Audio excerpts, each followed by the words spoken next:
Hello FM, today is Monday, February 3rd, an even day. I'm Pete. And I'm Ella, and in today's announcements, French Club will meet tomorrow at 2:15 in room 2235. Members will make crepes to celebrate La Chandeleur.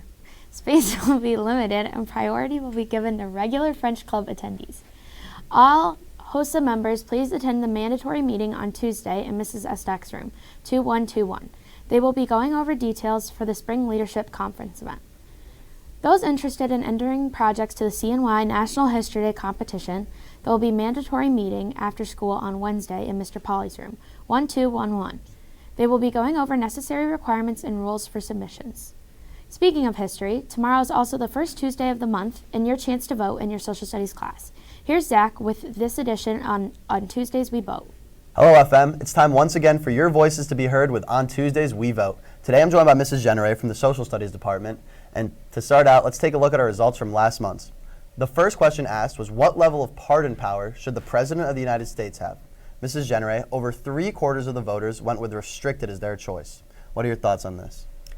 Well, I think this is definitely something that people are thinking about. Obviously, both the previous President Biden and the current President Trump have exercised this power, and it's been definitely controversial. So our school-related question was that should students be required to have at least one free period in their schedule for a lunch or a study hall? Just over half students said yes, it should be required. Thoughts on these results? Well, me personally, I tend to agree with this, and I know a lot of teachers do as well. The idea of building in time to have a little bit of, a mental break, I think is a very good idea. Now for our questions for this month. First, our constitutional question. Should U.S. citizenship be a birthright to all people born in the United States, required for citizens to take an exam, or currently only required for natural citizens? Or should it be earned by Americans through public service? Thoughts on this question, Mrs. Genere?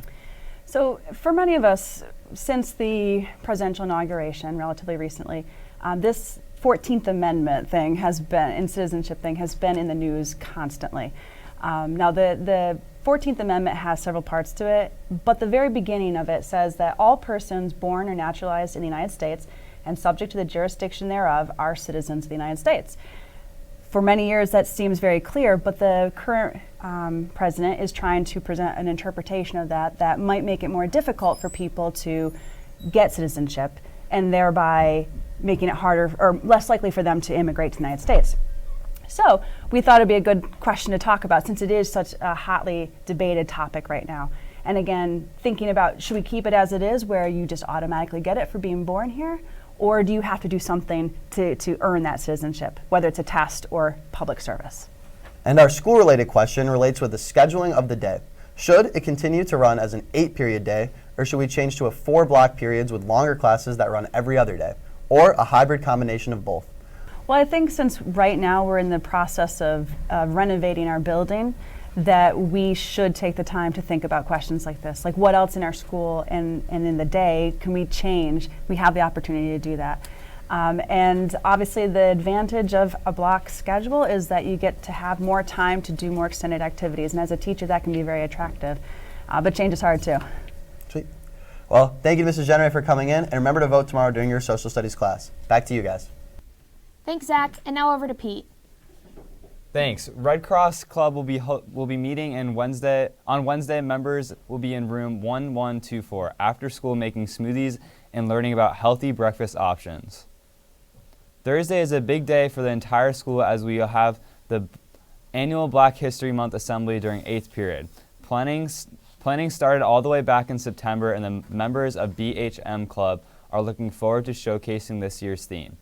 With more on the assembly, here's Jeremy.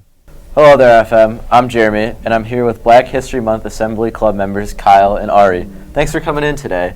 We are all looking forward to the assembly on Thursday. Can you talk a bit about what people can expect?